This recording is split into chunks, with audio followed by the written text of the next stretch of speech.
at all. Oh, wow. Well, This is not good. we're on now. I think we should be. Okay. So, hello everybody. We kind of caught us off guard here. We're sitting here talking. Yeah, that was fast. You got hooked up quickly there. It was. That's Just trying to see if we were paying attention, I guess. yeah, I guess so. Yeah. All right. But I was just saying though, you have the confirmations. I've been getting confirmations from people, and so it, which doesn't bother me. It's just a matter of getting on the computer and clicking the right buttons and all that stuff. Right. Your show will go live in 5 seconds. 4, 3, 2, 1. Blog Talk Radio. This is All About Wine, the talk show dedicated to the wine industry since 2009. Featuring winemaker, cellar master, vineyardist, and tasting expert, Ron. Basically what we're trying to do on this program is just trying to educate people and trying to make wine less confusing and more friendly. From coast to coast and around the world. You know, we really have had some neat people on the program. I love that. Post your questions and comments during the live show on our Facebook page at www.facebook.com/allaboutwinebtr. Again, that's www.facebook.com/allaboutwinebtr. And now, All About Wine is on. Here's Ron.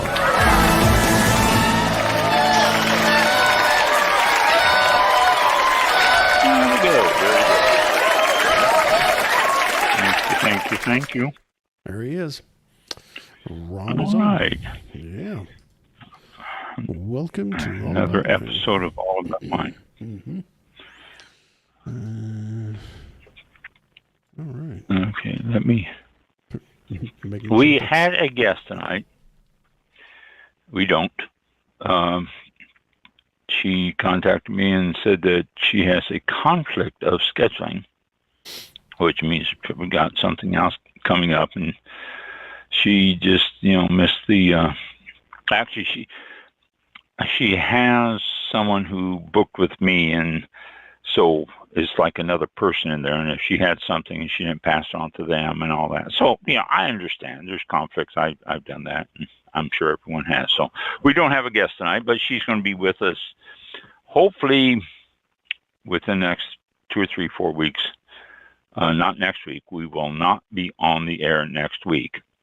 We are going to be celebrating American Thanksgiving Day. And I say American Thanksgiving Day because we do have guests all over the world. And so it's going to be American Thanksgiving Day. We will be celebrating next week, so we won't be on. But, excuse me, let me tell you what's coming up in some of the things here over this next week, some reasons to pop open a bottle of wine. Let's see. Today's National Rural Health Day. So if you live in the country, be sure you get your checkups and everything and get that taken care of. Guinness World Records Day is tomorrow. Let's see. What do they do on this? Well, I don't know. It's, I guess they check. They have an official day for all their goodies. I used to follow the Guinness World Record book all the time, and now I haven't seen one in years. Oh my gosh. The more I think about it, it's been 30 years since I've looked at one. Saturday, National Princess Day. So all of you people out there who have daughters and granddaughters who are little princesses, Saturday is their day. And you can sit back and have them give you a fashion show in all their princess clothes, and you can drink wine while you're doing it and really enjoy it. Sunday, National Camp Day. So if you're out in the wild, that's a good day to do it. Monday, Old Socks Day. So if you've got a pair of old socks out there with no hose or anything in them, you can do that. World Fisheries Day is coming up on Tuesday. It's a pretty important day. The fishing supplies around the world are dropping, and so that's why they're doing a lot of farm-raised fish, which they're also saying that that's bad for the oceans too, because they keep them in one spot, and it's better if they go out. But if they go out, then people tend to overfish, and it's a conundrum. There is a great holiday coming up on the day before Thanksgiving. It's called Drinksgiving. And it's an informal occasion when you stay in your home rather than go to neighborhood bars and drink, which you can do that on Thanksgiving, I suppose, but Drinksgiving is another good occasion to do it. So Wednesday, Drinksgiving Day. Grab yourself a bottle of something and drink. Thursday is Thanksgiving, American Thanksgiving. It's a stuff yourself day. Indulge in too much food. Excuse me. So that's coming up on Thursday. So that's what we have this week. Then, well, I suppose I really should. May's Day is Friday, the 24th. Since we won't be here next week, let me go through this. It's corn, maize. Shopping Reminder Day, the 25th. 24th and 25th are Black Friday and Black Saturday, so jump on that stuff. 26th, Stir Up Sunday. Traditional Christmas puddings and stuff are usually prepared. Monday the 27th, National Craft Jerky Day. Also Cyber Monday. I believe that's the 27th. That's when you get on your computers, excuse me, and you order your holiday gift packages and stuff, which what was it, last year? I think they said that the Cyber Monday equaled or outdid Black Friday. I don't know what the actual numbers were, but it was really something unusual. Giving Tuesday is on the 28th. Donation boxes are all over the place, so you can contribute food and clothes and whatever you want to the worthy organizations, and they will distribute it for Christmas. Giving Tuesday. Wednesday the 29th, here's a good one for you, Square Dancing Day. You can drink yourself a lot of wine before you go out there. I used to enjoy square dancing when I was in high school and junior high. We used to do it, part of the thing, and I used to enjoy it. And then 2 weeks from today is National Mississippi Day. I don't know what that means, but take a toast to Mississippi. And that's what we have coming up here until the end of the month. Then we jump into December. So we will be back on the 30th, and we'll do that. Everybody should be all recovered from their Thanksgiving dinner by then. And, we got football that day and everything else. So that is what we've got for the next couple of weeks. I have news for you.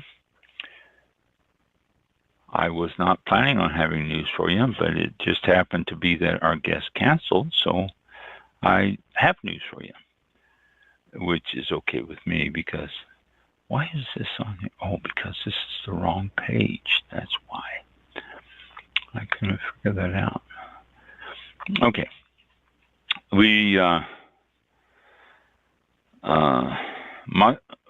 Muscadini Cellars announces Holiday Artisans Weekend, which is December the 2nd and 3rd. It's in Kenwood, California. They are holiday-inspired Artisans Weekend. And it features events from the holiday makers markets, live music from the Jamie Jameson Band, and the Bohas Boogie Boys, and they got art exhibitions and all sorts of stuff going on. So keep that in mind. That is in Kenwood, California, and it's Kenwood Cellars, I believe.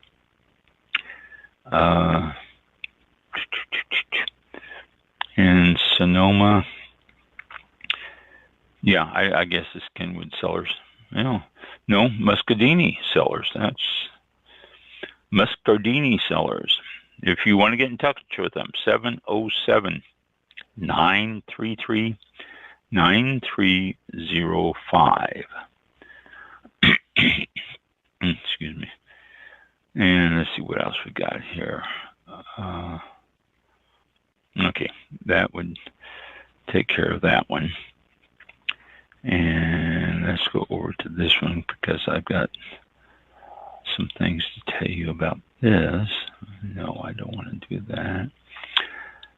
I have been telling you over the last 3 weeks about the Wine Spectator top 10. Actually, they came out with 100, but I've only told you about the top 10. The top 10 wines for 2023. And it's quite a diversified list there. It is, for a quick review, I think I can do this. Where can I find a list of the top 10? Top 10 in 2023. Okay, well, no, this isn't going to do it for me. Okay, number 10 was Greylock Sauvignon Blanc out of Marlborough, Australia, a 2022 vintage, and it's only $23, which is really pretty good. Number 9 was Renaissance Pinot Noir out of Willamette Valley, 2021, $40 on the cost suggested retail price. Number 8, Chateau Pichon Baron out of Porlock, 2020 vintage, $165. And it's only, it's rated 97, which is really pretty good for Wine Spectator to give it that high. Number 7 is Antinori Chianti Classico Marchese Antinori Reserva 2020. 95 points, $50 for one of those. And number 6, excuse me again. Number 6, Dunn, D-U-N-N, Dunn Vineyards, Cabernet Sauvignon from Howell Mountain, 2019. 96 is the score, $175. But Howell Mountain has always been priced high. Anything I've ever seen or had from Howell Mountain has always been very expensive. I don't know. I guess they have done that for years.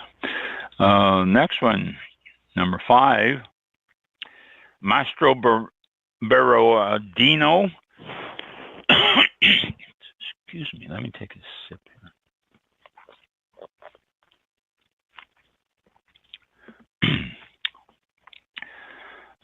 Mastro Berardino. What? Is that any better? Not a whole lot. Mastro Berardino Terrosi Radici Reserva, 2016. 95 score, $73. And the next one is number 4. It's a Ryan Pinot Noir Sonoma Coast Royal St. Robert Cuvée. 2021, $70. 95 score on that one. All these have stories to them. I'm not reading the stories. Number 3. Chateau Lynch Bagaz, Poulac, 2020, 96 on the score, $137 for that.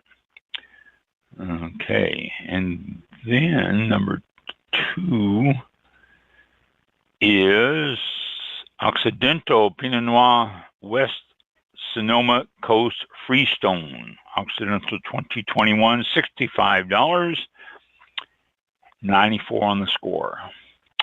And the number 1 that Wine Spectator picked for 2023 is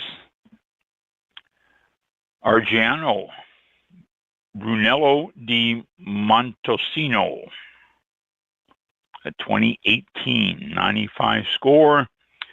$90 is the price on this one. It says reflecting more than $10 million in investment in the estate over a decade. The quality of the 2018 is phenomenal, and that's why it won the Wine Spectator 2023 Wine of the Year honors. Relatively large property. Is one of the region's historic wineries. The villa, which was recently restored, dates back to 1581. Wow. And they said the northern vineyard parcel is made up of alluvial clay, alluvial sandy silt and loam, with outcroppings of limestone and clay over a bed of limestone, are planted to Sangiovese. This is a Sangiovese. Yeah, it is. Okay. Southern part of the estate is devoted to international grape varieties. So it looks like this is a Sangiovese. So there you go. Number 1 wine from Wine Spectator for this year. Yeah, good for them. I don't know if people go out and buy wines based on Wine Spectator's suggestions.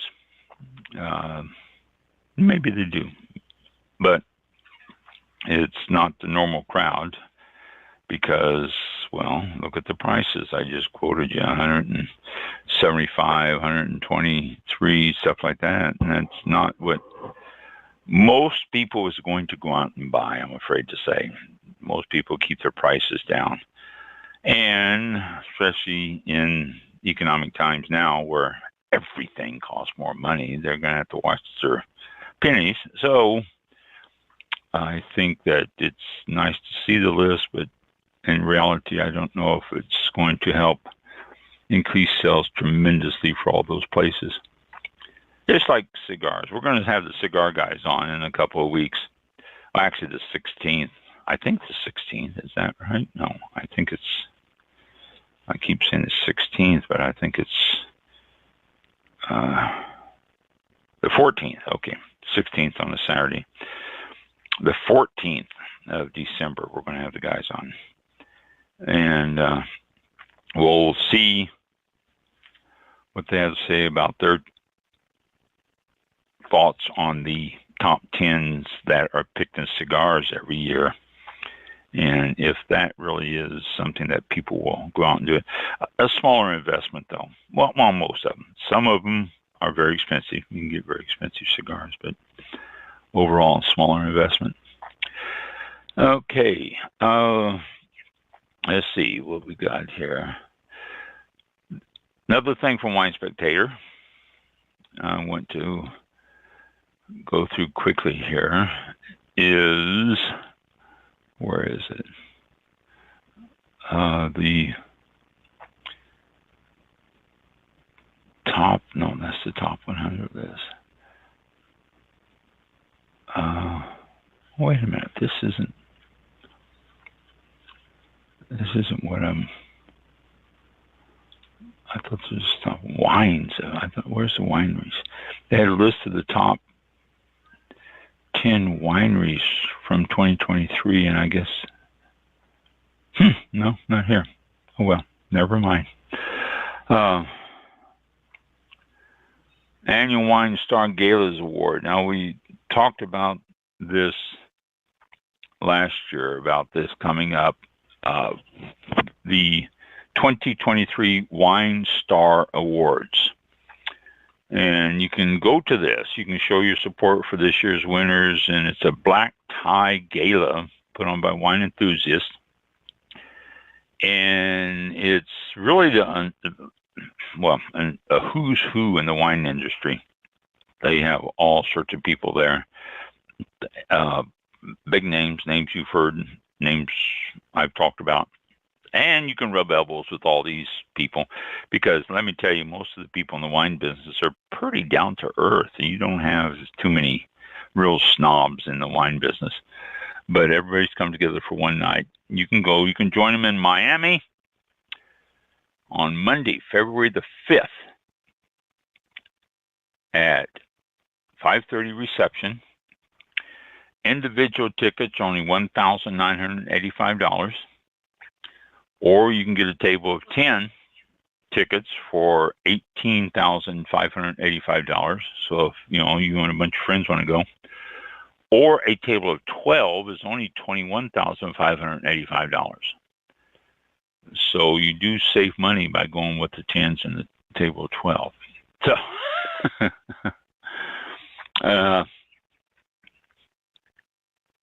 Monday, February 5th. I will. If you can't attend it, if you have to work or if you're not going to be in Miami at that time, then when I find out who the winners are, I will pass them on. I did last year, and I have been every year. Whenever I see the winners of this Wine Star Awards, I try to pass them on to you. A lot of them are names, the surprisingly large number of names we don't know, but it gives the small wineries a chance. So there you go. Almost $2,000 for a ticket, though, for a evening of extravagance and who's who in the wine and spirits industry. So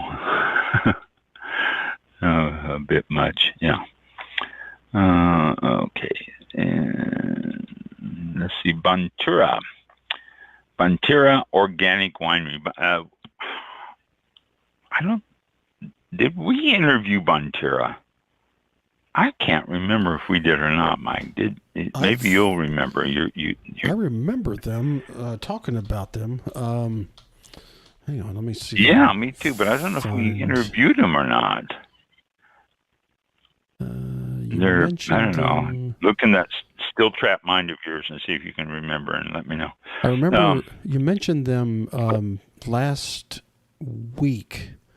You mentioned Banterra Organic Estates winery, but no, I don't have any notes on here at least. Oh, yeah, I'll keep checking just in case. No. Check the shows. Yeah. Well, they have all sorts of stuff going on, and they always do. They are located in California on Old River Road, 12901 Old River Road in Hopland, California. They are organic all the way. Hence, it's in their name, Banterra Organic Estates. And they do all sorts of stuff there continuously. You can sign up for emails from them, and I get, 2 or 3 emails a week. I glance at them and get rid of them. But they have a bunch of stuff. They have canned wines and organic canned wines. This is something that you're not going to see too much out there. So I talk about Banterra quite often. I was thinking that we had them on. I don't know. Well, Mike will find out. But they have Banterra Bubbles wine, which is obviously sparkling wine in a can. And you can take these things to all sorts of different places. You won't be able to take a bottle. So just keep that in mind and check that out. So, and you can sign up for the emails also. Go to, is that it? Cultivate the Future at email.banterra.com. Cultivate the Future at email.banterra, BONTERRA.com. And sign up for the email. They'll give you 2 or 3 a week. Actually, they keep sending them to you.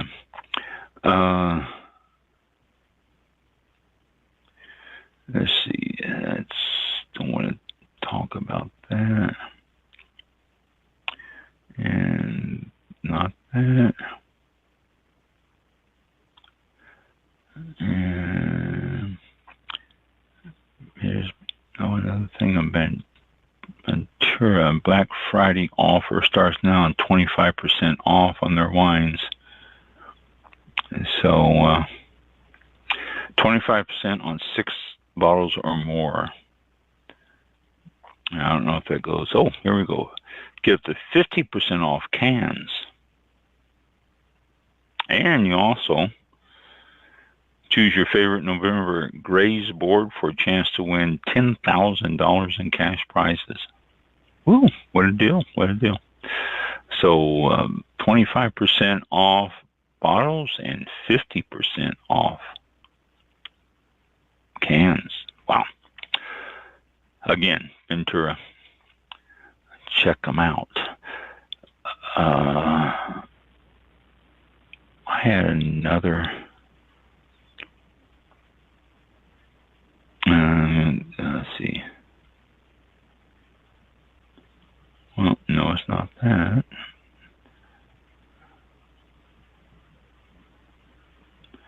No, it's not that. And it's not that. Okay. Well, then, Yulumba the Cali? Yulumba the Cali. It's a blend of a Cabernet and Shiraz. It's a 2018, a rare and exceptional release. This is being said by the Wine Spectator. Yulumba, Y-A-L-U-M-B-A, the Cali, C-A-L-E-Y, is a result of an unwavering commitment to the classic blend of Cabernet Shiraz. For more than a century, Cabernet Shiraz has been a focus of Yulumba and the Cali, the finest example, a super claret of another era. The blend brings together the linear elegance, firm tannins, and persistent structure of Coonawarra Cabernet Sauvignon with the voluptuous textural richness of Barossa Shiraz. This is a wine made for longevity, and while its richness will be enjoyed in its youth, its elegance and structure will live on for decades in the cellar. So, there you go. It's Australian, by the way, if you didn't catch it when I was telling you those areas. But, no, interesting. Probably way, way expensive, too. Doesn't say here. So, 2018 release. Okay. And, let's see. Let's go on to something else here. And other things that I noted that I wanted to talk to you about. Sorry, I'm not more organized. Guests, I didn't catch the guests' cancellation until later, and then I had to scramble. European Commission allows the use of the controversial pesticide glyphosate. Glyphosate, if you don't know the actual name of it, is Roundup. That's the active ingredient in Roundup. Glyphosate is actual what it is. Did you say something or something? I didn't know. No. Okay, I heard something mumble in the background, like somebody was upset with me saying glyphosate. Okay. That's strange. Yeah, it was. It says European Commission has decided to extend the use of the controversial pesticide glyphosate for 10 more years after a second failed vote on the matter. The Netherlands abstained from the vote, as did a majority of the EU member states. So if you abstain, you just get it passed anyway. The European Commission could push through with its plan due to the stalemate between the member states. Banning a pesticide requires a generous majority. The current authorization to use the agricultural pesticide expires on December the 15th.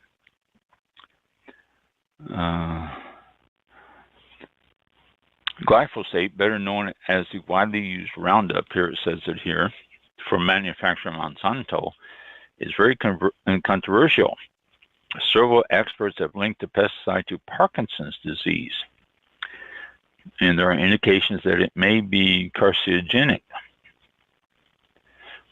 Scientists are also concerned that the pesticide seriously threatens vital pollinators like bees and many other animals. And it says there is enough evidence of the toxic effects of glyphosate on people's health and on the environment that cannot be ignored, said Eva Carroll of Greenpeace. European governments have a duty to protect their citizens' health and the nature we all rely on. I've noticed Greenpeace seems to be much more active in Europe than they are here in the States. I don't know why, but just seems like every time you see Greenpeace being involved in something, it's in Europe, not so much here in the States. Which is okay. I'm mad at Greenpeace anyway. The lower house of the Dutch Parliament twice asked outgoing Agricultural Minister Piet Adema to vote against the extension, and he refused due to a stalemate in the cabinet. Yeah, well, you won't get reelected. So the Netherlands abstained. The Health and Environment Alliance is furious that the European Commission pushed through the renewing glyphosate authorization despite the lack of support. They said it is unacceptable. While we can't undo the decades of exposure, the Commission can still seize the opportunity to turn the tide towards more sustainable agricultural practices and drop its proposal now. So there you go. They have extended it. But excuse me. One of the things that, I don't know, I thought it was in this article. I guess it's not. I noticed in one of the articles I was reading that they are so organic and biodynamic over there now. They're really, Europe has embraced the organic movement, and because of it, it's starting to, without using glyphosate, they can actually lose their crops every year, from what the article said. I wish I can find it here, but it's something that they need to really keep track of and close track of, because of the fact that they're so organic, and the glyphosate really does get rid of the weeds and help a lot on this stuff. So I don't know. Napa completes a stunning vintage. The weather held out at the end of 2023, and nothing went wrong throughout the year, and they have a great vintage, outstanding vintage. 2023 should be a great year for Napa. And they're saying the same thing for Sonoma, Paso Robles, and stuff like this too. It should be a pretty great year for all those areas.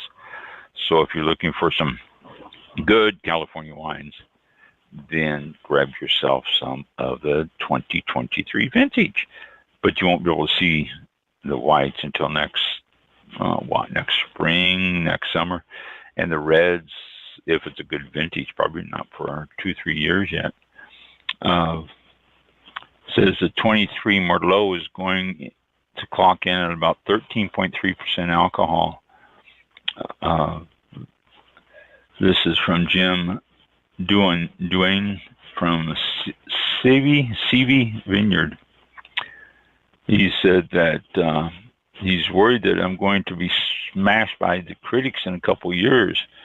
We don't sell a lot of wines off of scores anymore. My Merlot is at 13.3% alcohol. It's not going to have a big opulent impact. It might have at 15.3, but that's what the vintage gave us, and I'm grateful.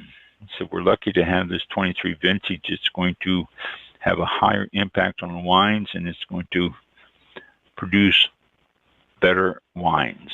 And that's basically what everyone is saying in this article. The 2023 is really going to make a difference. Oh, what you do here. I hate it when the cookie settings jump up all of a sudden.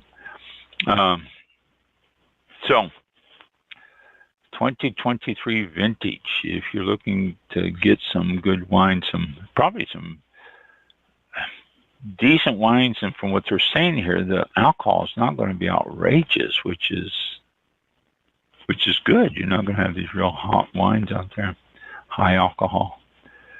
Okay, let's go to the something else here and see what we got here.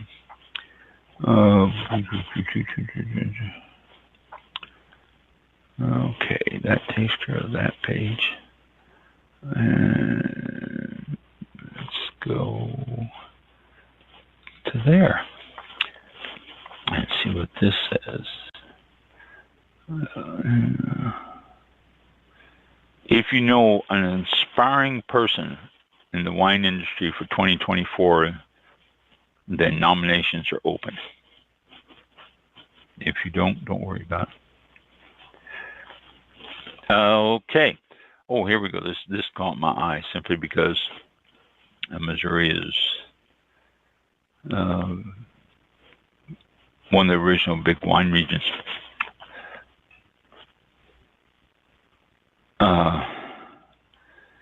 In Augusta, which is the Florida-based Hoffman family, has listed 10 acres for sale in Warren County near the Washington Regional Airport, according to real estate agent John Fisher.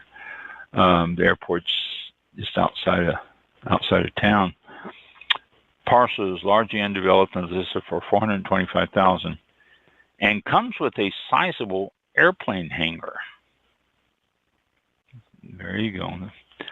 The family that touted plans to remake wine country here is selling another property in its redevelopment vision, causing some of the area officials to worry the company is further scaling back its ambitious plans. It's the second time the company has listed property for sale in Missouri wine country. This fall, the Hoffmans listed the historic Emos House campus in Marthasville, 12 miles northeast of Augusta, for just under $1 million. They envisioned it as a boutique hotel and employee lodging. The new listing comes as the company offloads some of its U.S. commercial real estate portfolio, including more than 24 properties in downtown Naples, which is where they're based, Naples, Florida, south of Tampa. You may have heard of Naples, Florida. It's quite a tourist area down there. So the company did not respond to calls asking about this stuff. It says this isn't good for Augusta. Together, the sales are among the signs that Hoffman's vision is changing. Back in 2021, January 2021, the company was led by billionaire couple in Washington, Missouri native David and Jerry Hoffman. And they planned with an investment of $100 million at turning the sleepy town and surrounding hills into a national tourist attraction to rival California's Napa Valley. And I remember reading that too, reading what they were going to put all sorts of stuff in, plant the hills and vineyards and everything. People were quite excited all around the Midwest and all around the country. Now they're pulling out.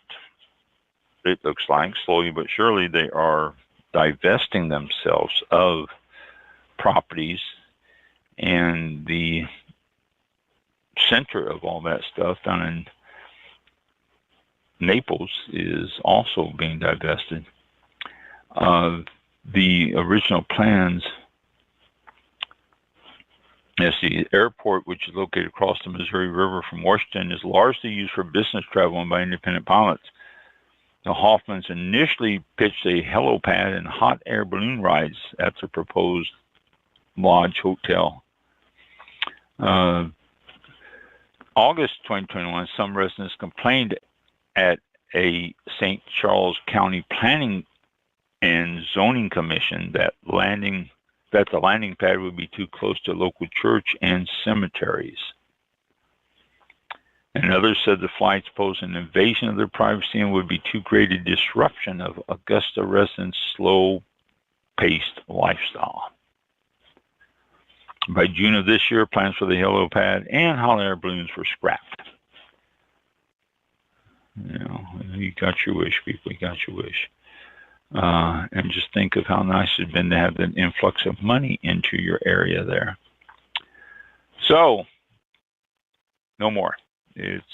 Looks like it's, you know, they're stopping a lot of that stuff, and it's not going to be the next Napa in the Midwest.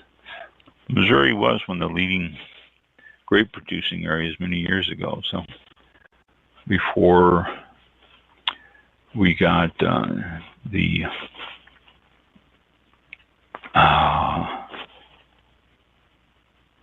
Prohibition. Gee, I can't think of that. For some reason, I can't think of the word Prohibition. Okay. Let's see what else we got here.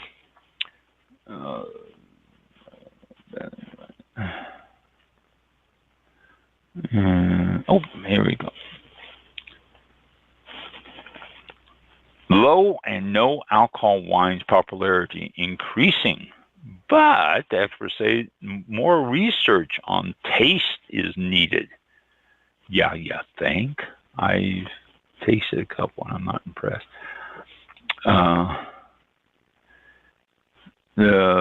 Steve Goodmans, who is a wine consultant and researcher at Adelaide University's Business School, couldn't wrap his head around the logic of alcohol-free wine. But then his wife was diagnosed with pancreatic cancer. Out of nowhere, no and low alcohol, or NOLO, went from research interest to something we actually needed to embrace, Dr. Goodman said.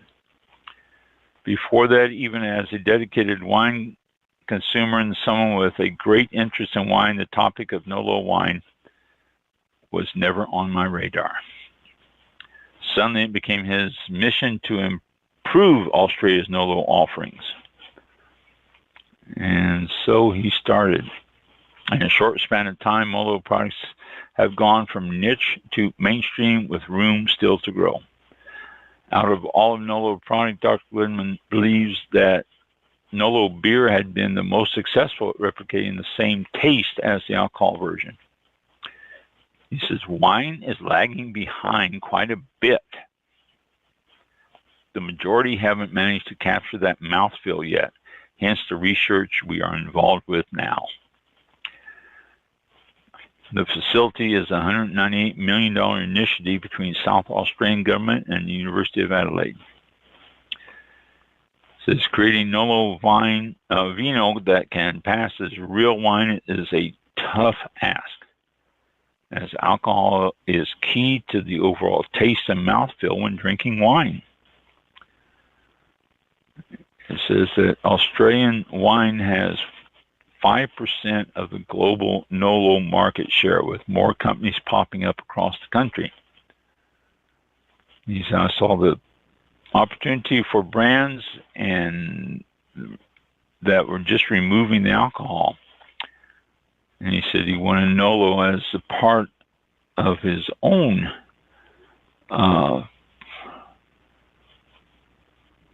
type of product, rather than expecting it to taste like traditional wine. It's very difficult with wine, so much of the flavor is contained within the alcohol. And he said, we utilize Australian botanical extracts to create the different flavor notes. We don't necessarily want to compare ourselves directly to wine.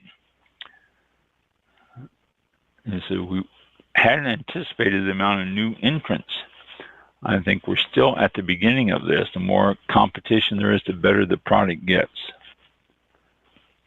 And he says that there's a jump in NOLO consumption. Across our retail stores, we have nearly 400 different products now available, and around 10% of our consumers purchase a zero or low alcohol product. At least 10% has purchased one in the last 12 months. The range has proven itself to be an enduring part of the modern drinks landscape. And it says that people are desperate for information. Let's see. They are searching for the Holy Grail of taste, though. His wife has finished chemotherapy and her health is stable again. Nolo continues to be her wine of choice, but it's still a bit of a search for the Holy Grail. It's not quite there, but it's getting closer. And that's one of the problems with Nolo. It doesn't really taste the same. It's like, what's a good comparison? Milk, cow milk, and nut milk. It's not the same. And some people love all the nut melts. I don't, and because it doesn't taste the same. I think the same thing goes with the Nolo. It's not quite the same there. So, excuse me.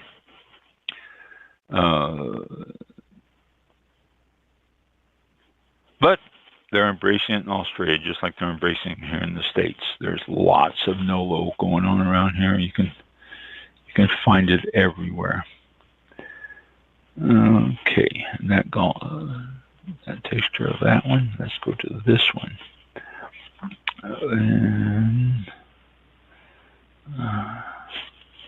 Colorado wine distributors say grocery store wine sales are hurting business. They just passed a new law stating that you can sell wines from grocery stores.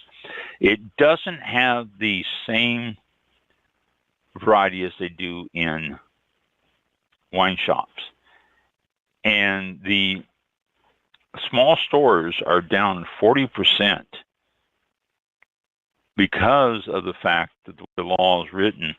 The law just came out, and the law is written that they could put wine in any grocery store anywhere. But they were going to include a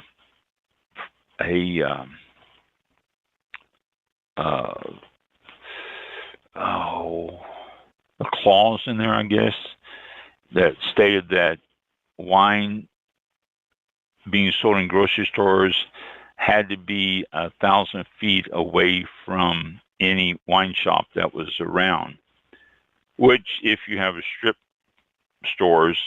plazas, and you have a grocery store in the middle of which is your anchor store, then a lot of times you have wine shops that are off to the side of these main stores, and people are getting their wines from the grocery stores, and they're not stepping out and buying them from the wine shops that are on the side like they normally do.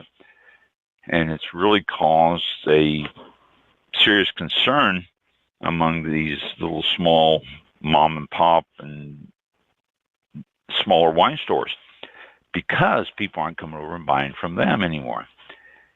And sales are down, up to 40% already. And the law just went into effect not too long ago. I think, what did they say, last month?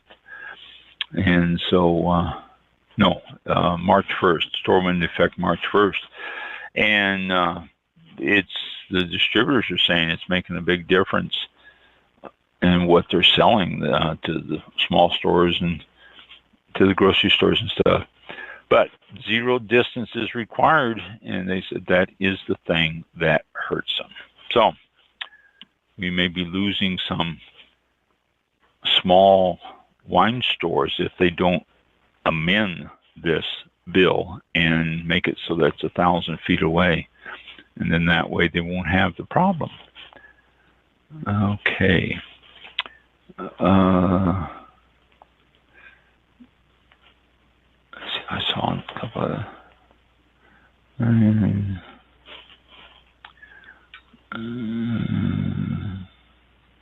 No, that's done. Promising discovery for the well, there it is. It was hard to see in this. Promising discovery to combat Xylella. I know we said this wrong. Xylella fastidiosa, which is Pierce disease. We've talked about it. That's the actual name of it. Pierce disease. There's new studies published in Nature magazine by American scientists say they discovered resistant genes to the bacteria that causes Pierce disease, the Xylella fastidiosa. They've identified the genes in the wild species of the Vitis arizonica, and it's already known for its resistance to it, and they could possibly reintroduce them into the Vitis vinifera, which is the ones that we are so familiar with. They also noticed that the resistant genes are more widespread in vine plants in warm climates, which is also a good thing because it's, well, the climate change is making things warmer all over, and this could be a good thing right there. Xylella fastidiosa also damages almonds, coffee, lemon, and olive crops. So this could pass on to these things too, all these different plants, and possibly find a resistance to all of this stuff. There's multi-million dollars lost every year to all these individual crops individually because of Pierce disease. The glassy-winged sharpshooter is not picky, and they attack a lot of these plants and spread the Pierce disease around. The Pierce disease recently broke out in Portugal, which leads to rapid and sudden drying of part of the leaves, which then suffer dieback while the adjacent tissues become red or yellow, and then the leaf dries and falls. Only the petiola, oh, that's got me, is that the little thing that holds the leaf on? Only that remains. Everything else has fallen to the ground. So, Portugal, whoa, that could be a bad thing. That's where port's made. So, let's hope that that doesn't carry on there too long. But they think they have found a resistant gene. CRISPR, that's where CRISPR come in. They can throw this gene into the plants and it will resist the Pierce disease, or genetic modification, if you will. But it would be better than to have the plants die. Yes, sir, it would. Okay. North Americans want wines for $60 or less. I think that might be a tad bit high. New research reveals customers' preference when eating out. Okay, well, eating out, that's good. 7 key findings to this survey. The food menu is the most important factor for a significant majority of respondents when choosing a restaurant. The wine list is important to a majority of respondents when choosing a restaurant. That is number 2. Number 3, most consumers, 95.5%, want to see less than 100 labels on the wine list. That's understandable. It gets confusing. And it's great to go into some place like Burns Steakhouse here in Tampa that is always listed as one of the biggest and best wine lists by all the magazines and everybody. But you just get overwhelmed, absolutely overwhelmed. You show up at 10 o'clock in the morning, here's your wine list for dinner that evening at 8, so you can go through the wine list and check and read everything and see everything on the list. It's just, it's crazy. And I can understand why people say, give me a smaller wine list. It's easier to go through and all that. And people end up, most of the time, I think people end up getting what they're familiar with anyway. They're not, you're going to be paying 3 times retail when you're out at a restaurant. And some places are up to 4 and even 5 times retail. New York City, I understand. Washington, D.C., Boston, the East Coast, including Philadelphia and all that. I understand that restaurants there are up to as much as 5 times retail for a bottle of wine when you walk in and order it.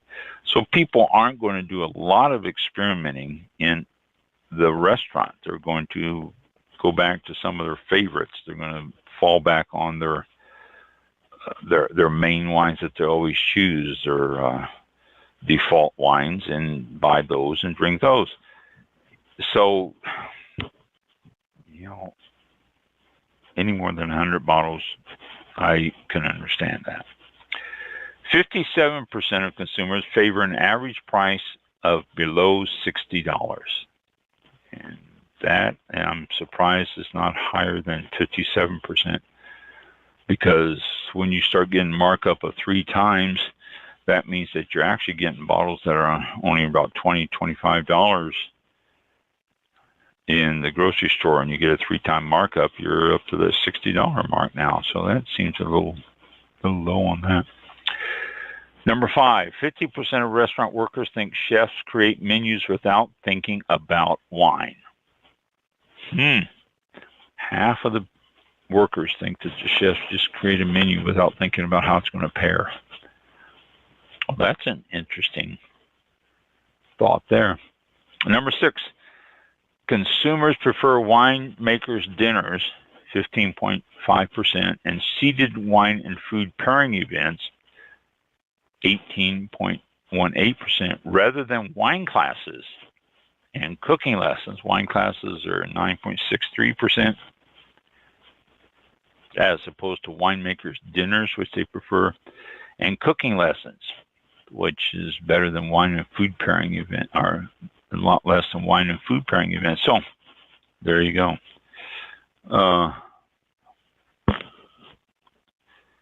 And then the last one, number 7, at wine and food pairing events, 40% of respondents thought the pairings weren't great. Ooh, that's not a good percentage there. 40% thought it wasn't great. So, little inside information on that stuff there. See, I've got one thing I wanted to cover here. I want to talk about.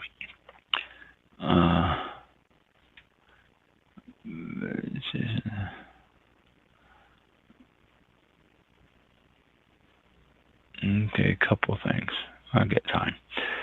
This one, we just talked about removing glyphosate from the vineyards. And this article is from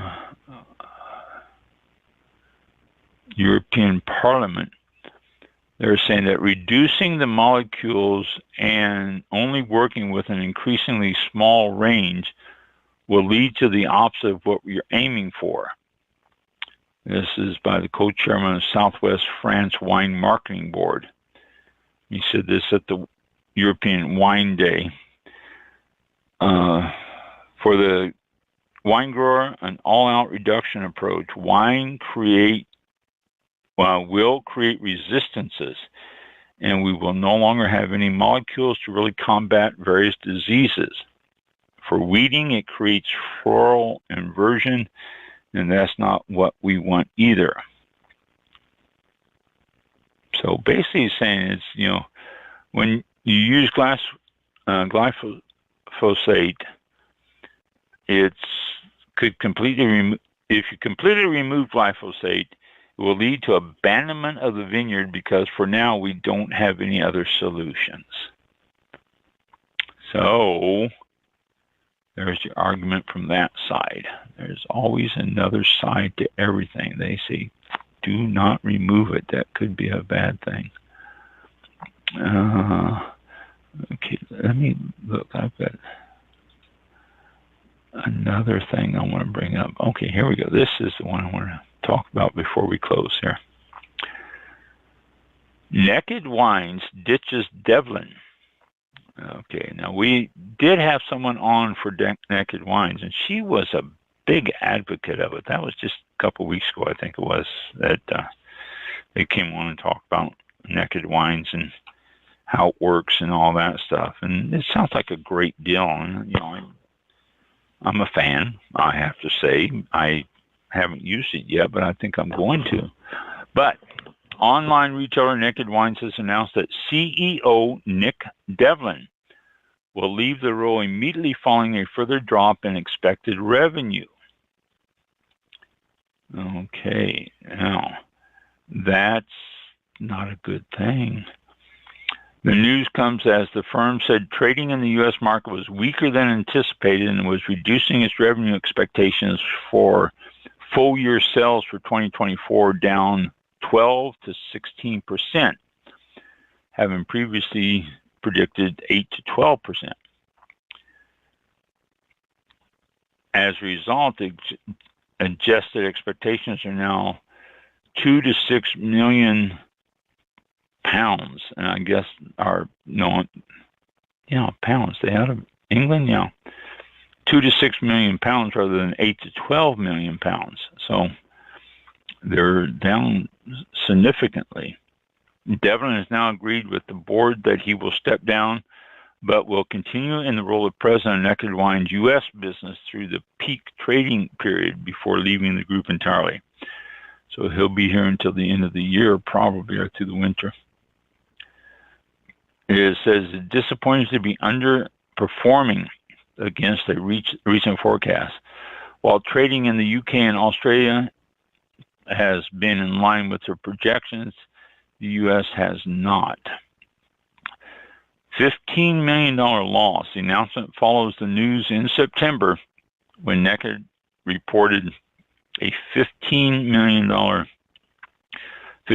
pound loss as its sales to new customers dropped to 26.9 million pounds in 2023 from 34 million pounds in 2022. Sales to new customers were 41% lower, and sales to repeat customers were 15% lower. Wow. The whole board of Naked Wine regret that your support and patience as shareholders, winemakers, angels, and employees have not been rewarded. We are determined to remedy that, said the founder, Rowan Gormley.